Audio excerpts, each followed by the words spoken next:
Hey there, welcome back to the Well Balanced Mind. I'm so happy you're here, and I'm Shannon Rollins, your host. If you are new to this show, we cover insights to understanding your mind behind psychology, feelings, psychological approaches, scientific approaches to live a happier, healthier life inside and out. And I'm really excited to bring on a special guest today, Krista Lynn. And Krista Lynn is an award-winning attorney with the Deputy General Counsel of Airbus OneWeb Satellites. And another reason why I really wanted her to come on today is because she is the founder of the Recovering Superwoman blog that I actually met Krista through personal interactions. And then when she shared with me what her blog was, and I went through and started reading her blog, and I was like, wow, this is some amazing stuff. And so we're going to be talking about some emotions today that we all have felt. I guarantee you have felt it too, and really how to overcome that. And Krista, thank you so much for joining today. I am so happy to be here, Shannon. Thanks for having me on the Well Balanced Mind. For sure. And so if you guys are wondering what emotion we're really going to be talking about and what feeling we're going to be talking about, it's shame. And we really want to talk about the paralyzing power of shame today. And this was a topic that Krista brought to me and said, this is what I want to cover.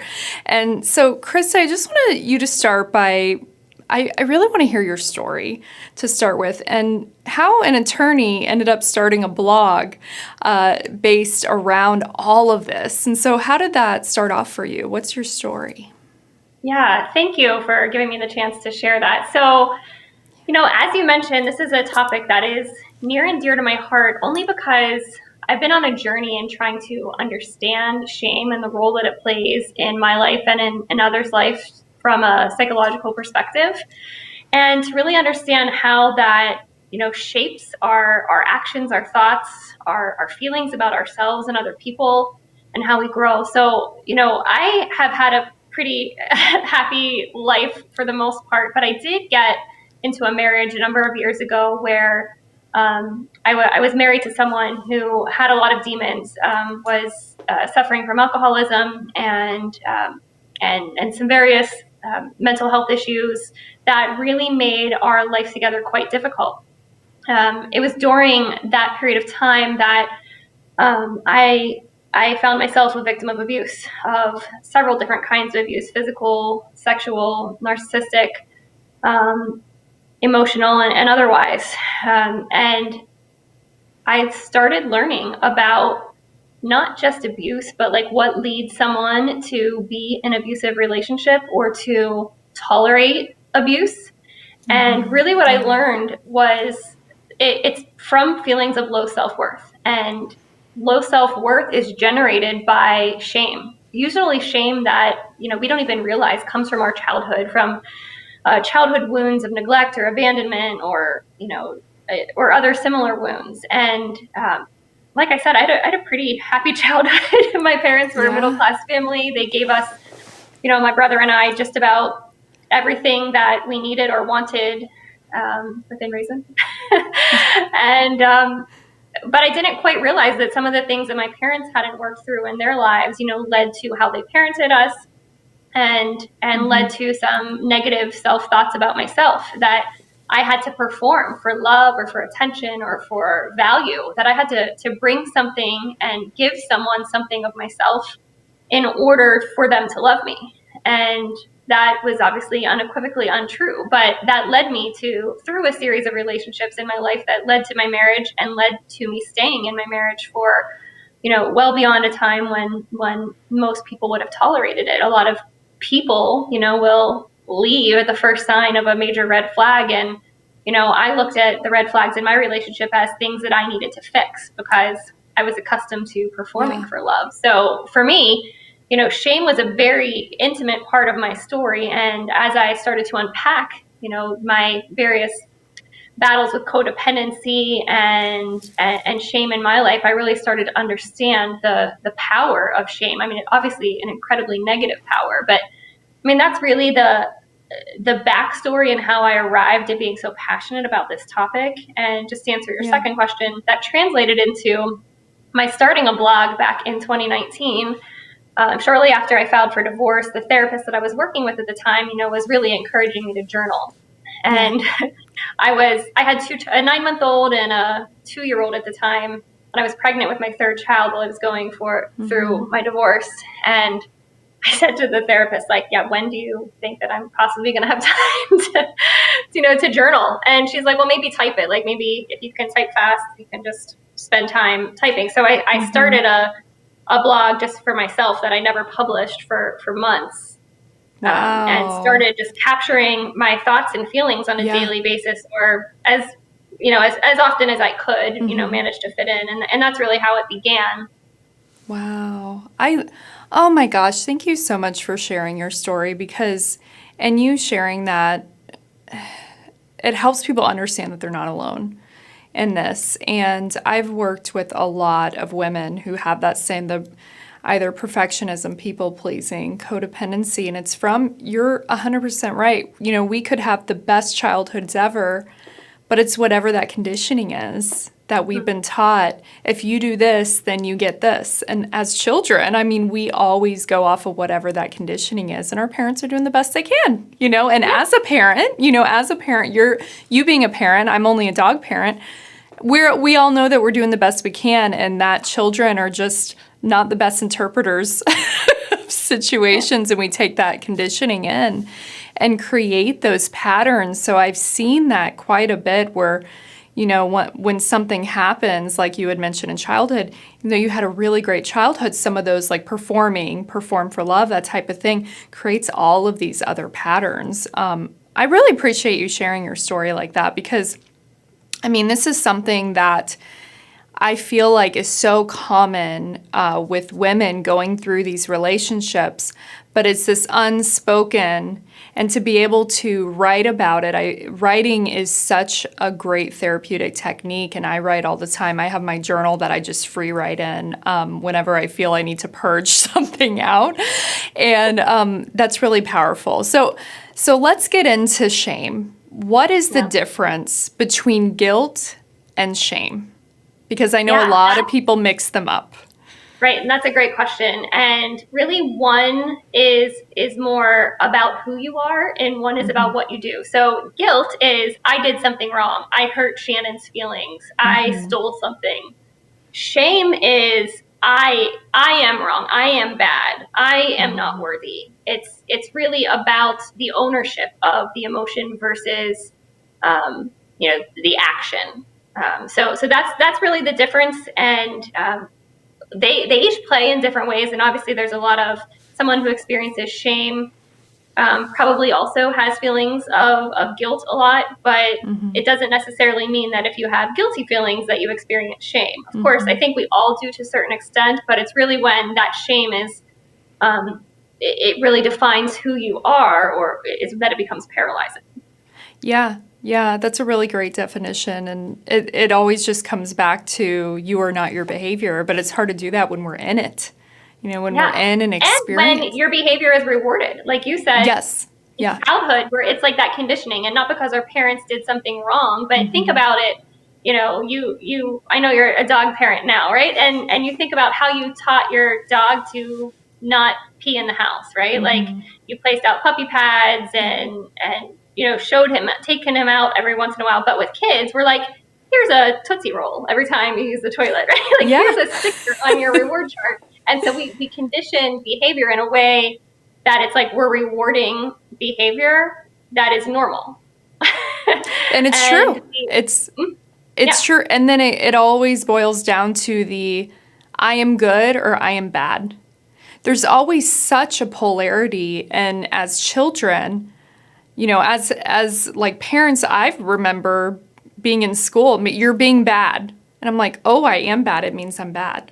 Yeah. And it's like taking out even the language that we use, good and bad, and such a polarity in that, I feel like creates that too. And people think it doesn't matter, but it really, really does. I didn't unleash the power of words until I really became a parent myself. Yeah. And I recognize, like, my kids will even say, one of them will say about the other, Nico, you're bad today. Nico's a bad boy or whatever. And I say regularly, no, people are not bad and good. Yeah. Nico did something that hurt your feelings, or Nico pushed your body. But people are not bad. And I never, ever allow my kids to use that language or allow it to be used around them. Like even their grandparents will say, oh, you're such a good girl. No, of course she is. Of course she's a good girl. They're all good. We're all good. Yeah, exactly. What would dad look like? Exactly. But like, what you're trying to say is she did what you wanted her to do. And I mean, that's just programming from childhood that is really scary, That's powerful. So she did what you wanted her to do, which made her a good girl. It's And that's but compared to who's conditioning that it's good, like you were saying, like compared to who's conditioning. And so, that is such a good point. And really, I know that you mentioned about how it plays out in your life, like in your behaviors or your patterns and kind of what you've seen for yourself and then people around you too. How does it appear in our lives, like in our patterns? How does that look usually? If someone's experiencing a deep level. Yeah, so let me start with mine, how it plays out in my life. Okay. I didn't realize the negative thoughts that I have about myself really until probably about 3 years ago. And I say that as, you gave a little bit of an intro for me. Like I'm a full-time single mom of 3 toddlers. I own a company, run a blog, and work as deputy general counsel of the company. I'm an award-winning attorney. Like I've done a lot of good things, check all of the achievement boxes, right? And I don't say that in a braggadocious way. I say it because like on paper, I should feel good about myself, who I am and my accomplishments. However, it's in the way that I relate to others that I realize I actually have a very low sense of self-worth, or I have had, and it's something I have to actively work on. I allow others to treat me in ways that does not match the confident, ambitious front that I put onto the world. And I say front, but it's not really fake. I actually do think that I'm successful and I'm a powerful woman. But in my interpersonal relationships, whether it's with family members or, people that I might date or whatever else, I have a more difficult time, kind of commanding the same level of respect that I might otherwise do so. So for me, shame is like based on fear. And I think that's probably true for maybe 80-90% of people that experience shame. We're afraid that someone won't love us, of being alone, of, having to stand out, by ourselves, of being different, of being judged. And it's really those fears that allow shame to control our actions. And that's really what codependency is as well. It's, saying or doing something with a hope that someone else will respond in a certain way. It's, I'm going to, help you with X, Y, or Z, or rescue you from the consequences of your own actions. Because if I do this, you're going to love me or you're going to respect me. It's that performance-based mentality of love. So that's really how it plays out in my life. And it's extraordinarily paralyzing until I remember, the rest of who I am, that I experience this, in ways that truly, Shannon, on a daily basis are with me. I have to actively work on battling the, subconscious feelings of myself. I don't realize it because I think, oh, wow, I crushed that negotiation that I did today. I feel good about things, but not about myself. Yeah. And I feel like we see this play out a lot, especially with successful businesswomen, successful professional women. And I can tell you, I really relate to your story on a certain level. On a certain level, I relate to your story in that we end up, right, having that conditioning. And from a dating standpoint, to me, it was ferocious in my 20s in terms of codependency, forms of verbal abuse, and just really related back to low self-esteem, related back to shame, related back to I'm not good enough, low self-worth. And so what do, Krista? I just become the best that I can at my job. I take as many promotions as I can get.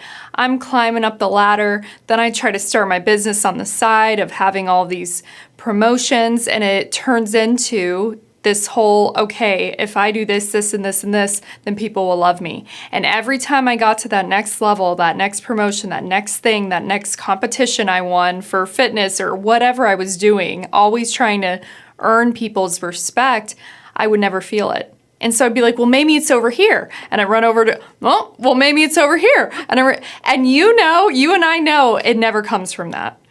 Right. And eventually you just split yourself into so many different pieces, and it doesn't mean you can't do them. You might still be crushing it at all of those things, but you never get that satisfying feeling of I am enough. And shame tells us that, you can keep chasing it. It's like chasing a high with, an addiction or something. Like, you just keep going, but you never actually get there. And if you're going to have an ever-moving North Star, it probably should be your values or your goals, and not, a feeling of worth. Yeah. And so I think that what you said, we relate on that level a lot. Yeah. Yeah. And when you think about this breakthrough that you've had of doing the blog, really, it sounds like that writing helped you a ton, because you turned it into a great blog in this writing. And I kind of see a book coming from you soon. If you haven't, have you written a book yet? No, but it's on my heart. It's been suggested to me, and it's very, very present on my mind that is something that I feel called to do now. Yeah. And let me just mention, I have found, I speak for a living. In fact, my significant other says to me, like, there she goes again. Like, I can talk easily. I enjoy talking to people. Like, I could talk all night long, he definitely wears earplugs, like, in our house half the time. But I love that. I have a really hard time talking about my struggle with shame and my journey in my relationship, my marriage. I mean, it's gotten easier with time, but at the beginning I couldn't talk about it at all. And let me share something else. When I first started seeing a therapist in 2014, when I was in before I got married, but when I was in the relationship and already experiencing, abuse, the therapist said to me, after the first session, after I regurgitated my story, like, why do you tell that story as though it didn't happen to you? Like, you're so detached from the emotion of the story. And it was because that was how I survived. I had to detach myself to relive it. And I have struggled every day to allow myself to experience emotion. Because when you are in crisis, when you're in an abusive relationship or going through some other trauma, you do what you need to do to get through it. Yep. And for me, getting through it was being highly functional. Busy myself with doing things, fixing things, just like you were saying, like in chasing, the next achievement. That's what I did to get through. But by doing that, I buried it. Like, I could talk about it, but in a very emotionless way.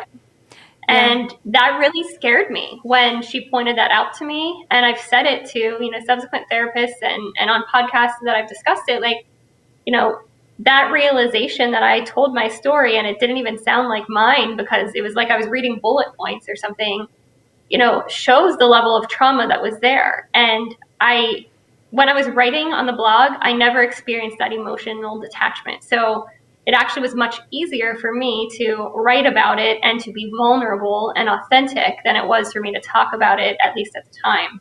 And that's really why I think that I was able to actually pour into my blog and open up in a way that people at least recognized as, authentic, emotional, and vulnerable. Yeah. Yeah. And it sounds like that was really your introduction, starting with your healing journey. Sounds like you really started with this writing, and that helped you immensely. And now you've moved into speaking, to being able to introduce yourself to speaking about it. And we shut down, right? Our subconscious mind has all of our crap. I call it all the crap, but the human experience, right? All the stuff that comes with our human experience. And we are just protecting ourselves. And so it would make sense that when you've experienced that level of trauma, if you're high functioning and you're getting at it and you got stuff to do every single day, you know what? I'm fine. I'm good. I'm just going to keep moving on. And the fact that you've confronted this instead of going and going and going, because usually what I've seen happen is if someone just keeps going and pushes it down, and then it starts manifesting into sickness. It starts manifesting into more relationship problems, future patterns, and you've stopped and took that time to start your healing journey. And there's a lot of honor and a lot of bravery in doing that. Thank you. And you said something right now that is so critical. First of all, just getting out of an abusive relationship doesn't end the abuse. That comes with you to every subsequent relationship, interpersonal or otherwise, that you have in your life. So, escaping narcissism or escaping alcoholism or whatever it might be does not mean that you just get rid of the person. It doesn't get rid of the behaviors that you learned while being in a relationship with someone like that. Yes. And that's where shame comes in, right? Like we just have learned these patterns, just like we did in childhood, of performance and reward, that this is how we are loved and this is how we are valued. And unless you work to end that, and it's not just a one-time thing, you can't just say, hey, I'm cured of codependency now and I no longer feel shame.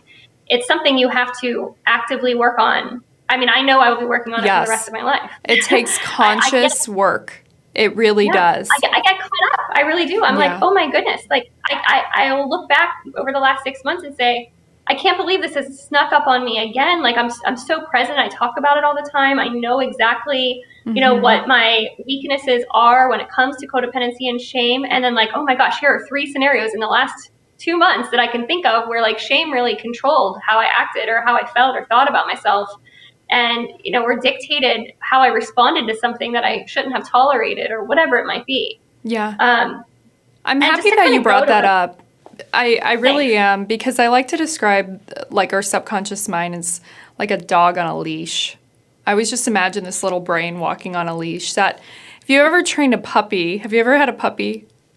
No. And they roll around in the grass, they bite on the leash, they don't want anything to do with, so you're having to pull them back on. And I feel like once you start retraining your nervous system and your patterns, it's like it takes conscious work. It's not like I'm cured, I'm healed, and then it never pops up again. You're gonna have tags that kind of plop up every now and then, and the awareness is key. So what Krista's alluding to is the awareness of, ooh, this pattern is coming up again. I need to take a beat. I need to take a step back. Do I need to visit with my therapist? Do I need to visit with my friend or my coach where I could just kind of process what's going on and talk through this? And it's really important because we all have these patterns, right? And we're able to get to a level of healing that we've had from trauma, but stuff is still going to pop up every now and then. So I'm glad that you brought that up. That's a realistic expectation. Yeah. Yes, because people think like, and it's like other 12-step programs or anything else. Like, the addict thinks I'm going to go to AA for a year and then I'm never going to have a temptation to drink again. And that's just not the case. Like that temptation will regularly come because the behaviors that led you to drink don't just go away, overnight. A therapist had told me, can't remember if it was the same one or not, that, with personality disorders or addictions or anything of that variety, that 85% of the problem is the behaviors and 15% is the chemical or substance or, brain dysfunction, if you will. And it's really relearning the behaviors that is the hard part, because we have to go back and basically reparent ourselves. Like I worked with a narcissistic abuse recovery coach for about 6 months, and he did these exercises with me and I hated them. And I think it's important to note, not all of therapy is fun. Like I'm someone who loves to talk. I love working with my therapist or coach, but it's not always fun. In fact, sometimes it sucks, and manage that expectation too, because we go through these exercises where, okay, Krista, like, let's go through a situation when you were, 8 years old, and let's tell me what you would say to your own child or what you would wish your parents said to you in that time, like the correct way, if you will. Yeah, and I love the reparenting model. Absolutely. Yeah. I hate it. Well, I love it as let me rephrase that. I'm sorry. I love it as a hypnotherapist. Because with childhood regression and reparenting, listen, therapy, when you're doing the work, it's not going to be fun. You don't go into therapy to feel good while you're in therapy. And until you have the mindset that you're ready to heal, then you have to do things differently. And Krista, that's what you're explaining is like, you don't go in to feel good. You leave to allow it to process and then feel good. But sometimes, I know, I've done that work too. And it's not fun. And I want to tell people that I think it's important to manage that expectation, that the work doesn't always feel good. In fact, a lot of times it doesn't. I on days that I leave therapy where I don't have some sort of like wallowing up in my throat or, emotions that are brimming at the surface, I feel like, oh geez, like I wasn't as successful in therapy today. Like it doesn't feel good. I don't like those exercises, but that is where the work lies. And why don't I like those exercises? Because of shame. Because Yeah. I don't, in deep down, I don't feel like I deserve to be reparented. I don't deserve that. Feel like I deserve those correct words to be said to me. Yeah. Whereas I have no problem doing them for my children. It's so Yeah. important to me now that I'm so aware of it to carefully select the words that I say to my children and to make sure that, I mean, I'm sure there'll be lots of things that I do incorrect as a parent, but one of them is not going to be to impose shame on my children. Yeah, absolutely. I want to motivate them to be good people because that's the right thing to do and that's what's in their heart, not because they feel like they'll be punished, for doing differently. So I want people to know that work is not always fun. Yeah. In fact, it's usually not. But it's so worth it. It's so worth it. I mean, to be Yeah. able to understand yourself better, to make those better choices for yourself, to increase your self-worth. It is so important to do that work. And what I always tell my clients is if you feel like you're leaving and you always gain something from doing work on yourself. It's either a new insight, and you're just leaving your mind breadcrumbs on where it needs to look. It's like a little trail, and sometimes you take a stop at the trail and you look at the pretty tree. And other times you're walking a little faster. Another time, because this whole process of healing, it's like this little, it kind of goes up and down and up and Not down. linear. But it's not linear at all. And so it's a journey, and it can be a beautiful thing too. It really can. Yeah, you're right. And you're very hindsight. lucky to be able to experience that with your clients and to see that other people go through it and to have done it yourself. I know that I kind of wish that like I could be the Oprah of therapists, like, just everybody in my life, like you get a therapist, you get a therapist, you get a therapist. Like you can be an Oprah of therapists. I want everybody to have counseling and therapy because I can't imagine if when I was 13 I think years everyone old, needs it. Yeah. Imagine being a teenager and being given a therapist, like to help you navigate the coming of age time of your life, or just to kind of work through things that you don't even know are things. It would have changed my life in such a magnificent way. And I know it could change the world in a way that would just be incredible to witness. So I talk about therapy and how much I love and sometimes hate it, because I think that we could all benefit from just having the opportunity to work on ourselves and to talk about what's going on in our life. Yeah, I agree 100%. I mean, people are like, you don't need, I'm like, wait a minute. Everyone needs this, even if it's a tune-up.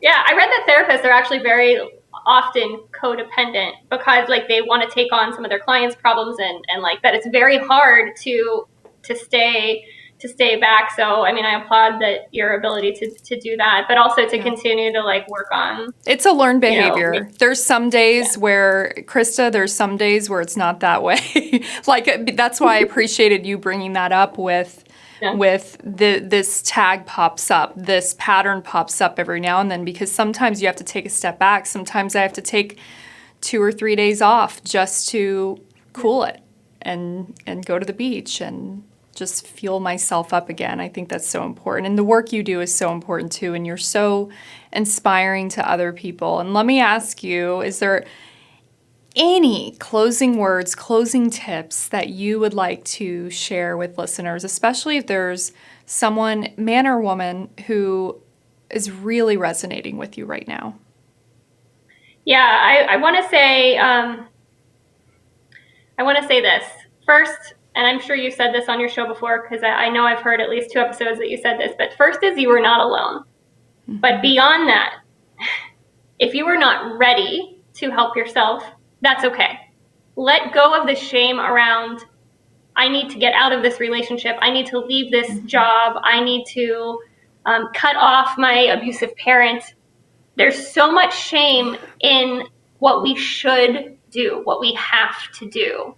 And particularly when you're going through some kind of trauma or traumatic relationship, like people will ask you, well, why don't you just leave? Like, that's so re-traumatizing. That's so dangerous to ask those kinds of questions. You should instead ask people, how did you get the courage to leave? Or, how do you, have the audacity to continue to fight daily, day after day.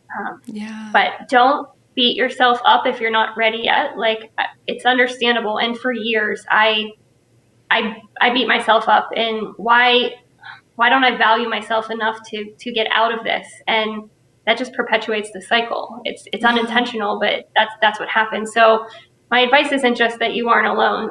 You are not alone. There's many people that have come before you and will come after, but know that wherever you are in that journey, if you're not ready to make a move yet, that it's okay, and that keep fighting, because one day you will find the strength to take whatever steps necessary to value yourself. Oh, you're going to put me in tears. Whew. Yes, you are not alone. You are not alone. And so, Krista, how can people find you? Because I know that people are going to be looking out for your blog or whatever you... Well, and also, I want to add, if you're not ready, again, just head on over to her blog and just read up on some things. Just read up on it, let stuff resonate, buy some books, buy her future book, because I really feel that for you. I'm feeling the energy of a book coming out. But how can people find you if they, well, first of all, how do you get to the blog in any other way that they can find you as well? So the two areas I would suggest reaching out is my blog is called Recovering Superwoman, just exactly as it sounds, recoveringsuperwoman.com. And there's contact information for me on the blog. I'm also really active on LinkedIn, and I want to talk about that for just 10 seconds, if you will. My name on LinkedIn, if you follow the, after the / is legally Krista Lynn, like legally blonde, but Krista Lynn. And I love that. I use LinkedIn a lot as a blog. I write a lot because I work with professionals, and LinkedIn is where professionals are. You asked me at the top of the show, Shannon, how did an attorney get to start a blog, right? Because lawyers, we are trained in law school, like, don't use social media. We don't talk about things. We don't have feelings. We just, make it rain, right? And I am working really hard to change that narrative. And I'm joined by an army of people just like me, other professionals that regularly use LinkedIn to not just share their stories, but to build relationships and find clients. LinkedIn is different than Facebook. Facebook, you have friends. LinkedIn, you have connections. That doesn't mean you have to be best friends with a person or even know them in your personal life, but there's someone that you connect with and you follow and engage. So I love connecting with people on LinkedIn. It's where I am most active online. But also, my blog is a great place to reach me, and I'd love to have anyone connect with me in any way you'd like. Awesome. Thank you so much, Krista, for joining us in this powerful talk today. And you know where to find her. We will put everything down in the show notes below. And thank you so much for joining us, and I'll see you next time on The Well Balanced Mind. Thanks.